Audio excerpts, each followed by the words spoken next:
Hey guys, it is Tuesday here in West Virginia, and it is time for us to do our two for Tuesday. And I know you probably see a couple cars here that we just had in yesterday's video.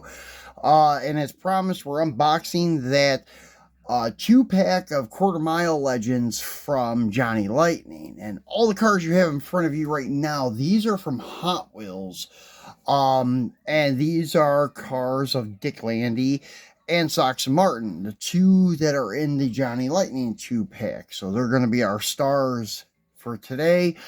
And I think these are every variant of the Hot Wheels Dick Landy cars and possibly the Sox and Martin cars. I've really never researched Sox and Martin cars to see how many were out there of them from Hot Wheels.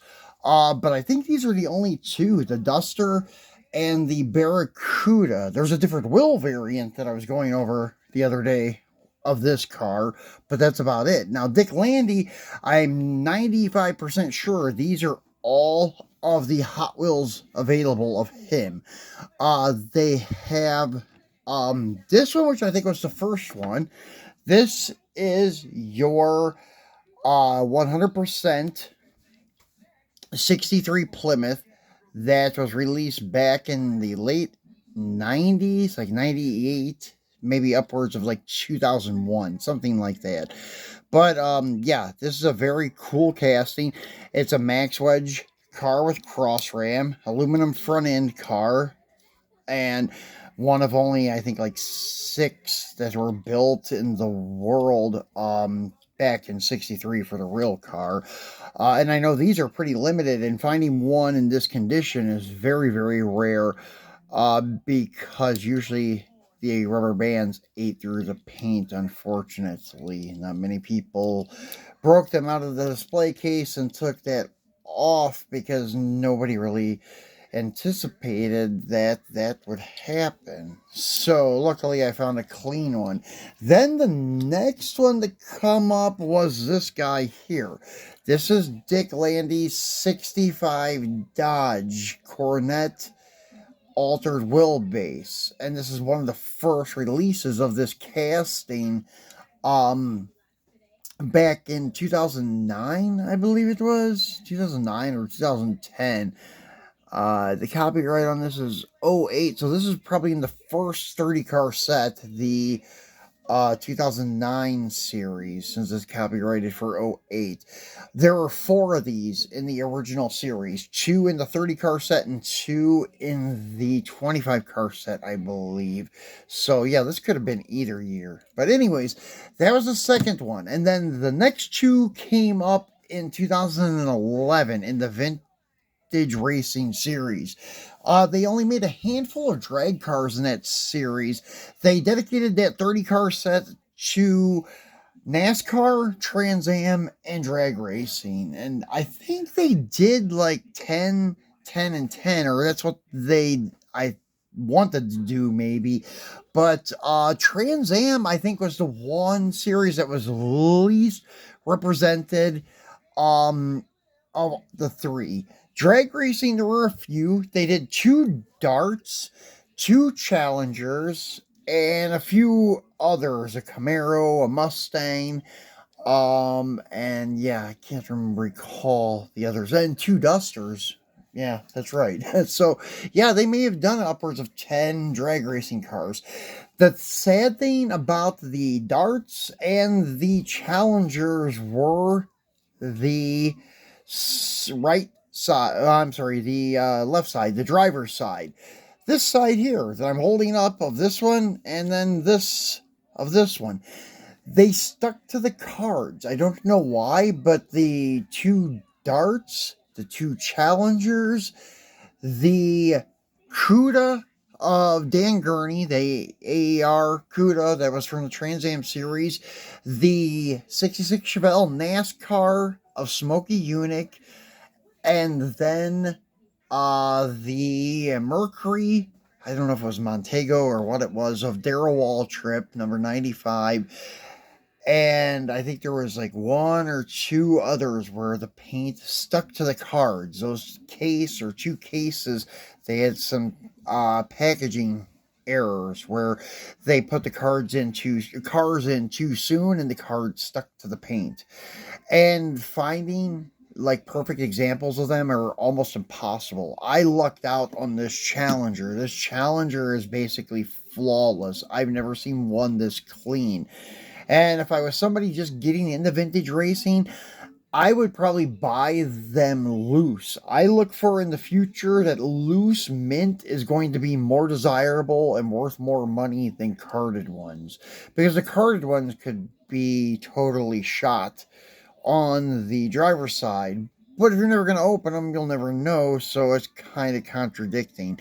But I would rather have them open and be able to look at them and know that if I one day I wanted to open them, that they're not going to be messed up. So I would rather just buy them loose. So this car is basically perfect. My Dart also, I lucked out on. It has a very small flaw here where I think a piece started to peel off, and the original owner of this caught it and was able to push it back on the car, and it stuck and dried and had no problems, except there was a little outline of that chunk that came off because I don't think it was touched up because the red matches almost perfectly. I think it was part of the tampo came off and they were able to save it.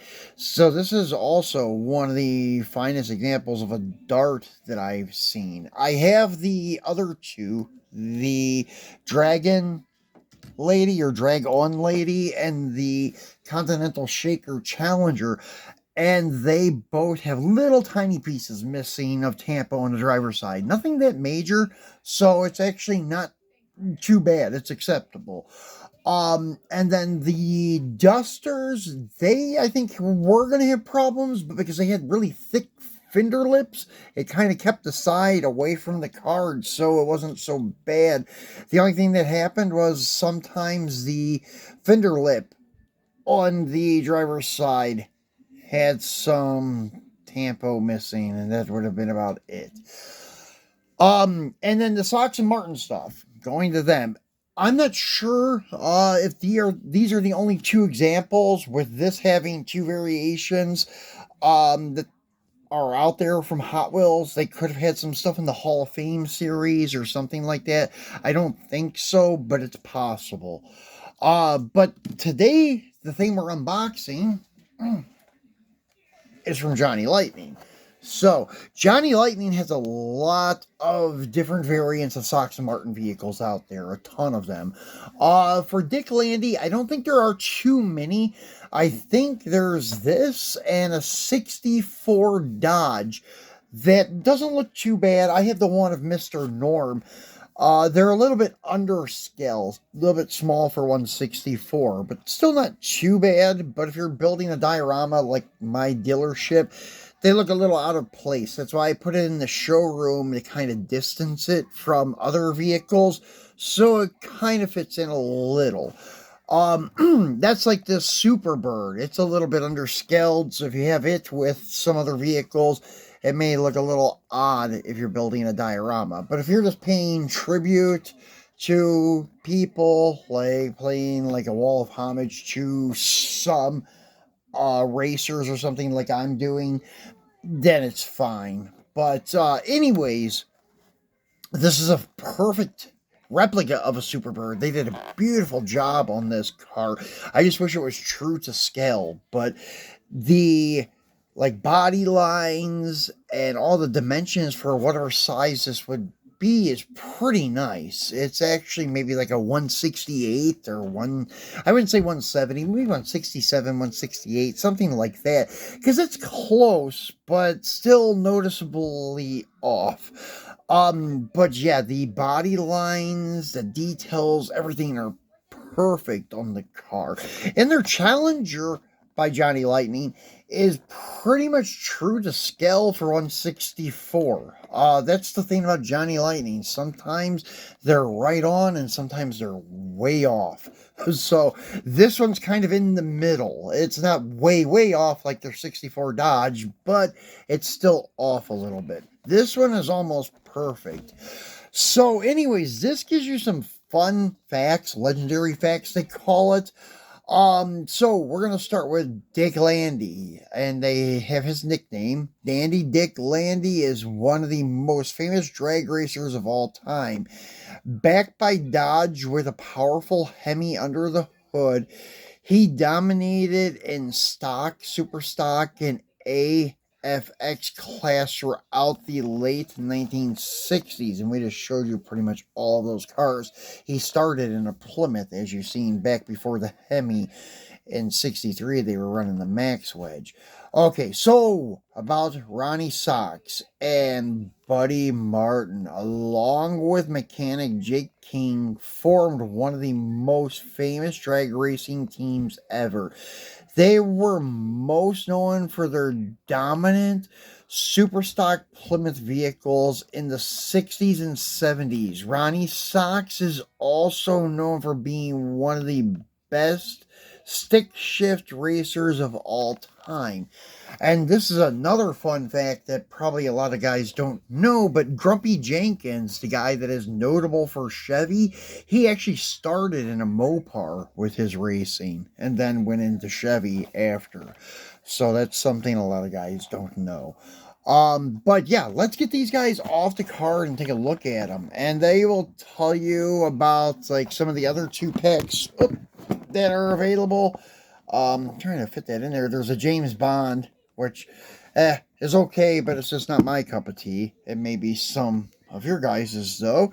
This set is from, I think, 2021 or 2020. It is 2 packs, 2020 release 3. So, I'm going to get this opened again and take these guys out so we get to take a look at them. And for example, like a 70 Super Bird should be bigger than a 63 Plymouth. And it's not. It's the same size. But it's maybe a little bit bigger, but it should be a lot bigger. Like the width, the girth should be the same, and then the length should be probably that much different, not just that little bit. So that's why I said it's not way off. It's just a little off. So, like for example, the 69 Roadrunner from M2 is pretty much true 164. So right here you can see it. Well, the 70 Superbird here, the 70 Roadrunner was a tad bit smaller than a 69, but not much at all. I think maybe the width was slightly smaller. The length, I think, was the same. It was just that the more like squarish, like front end and stuff gave it the look of being much smaller, but it really wasn't.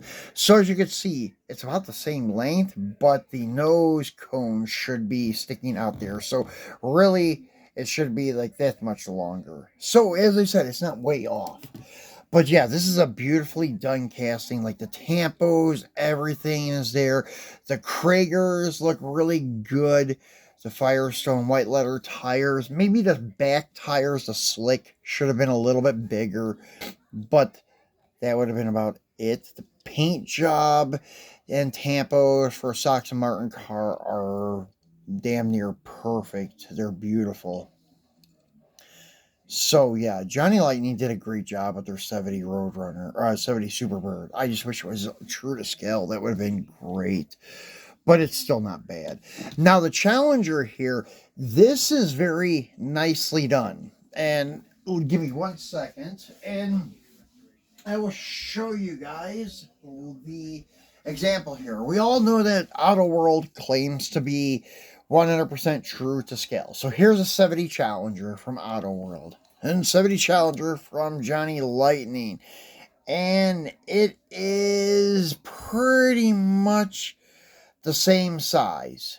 And the only thing that I noticed that maybe a little bit off is the girth, like the thickness of the door, maybe like a little bit too thick in that way.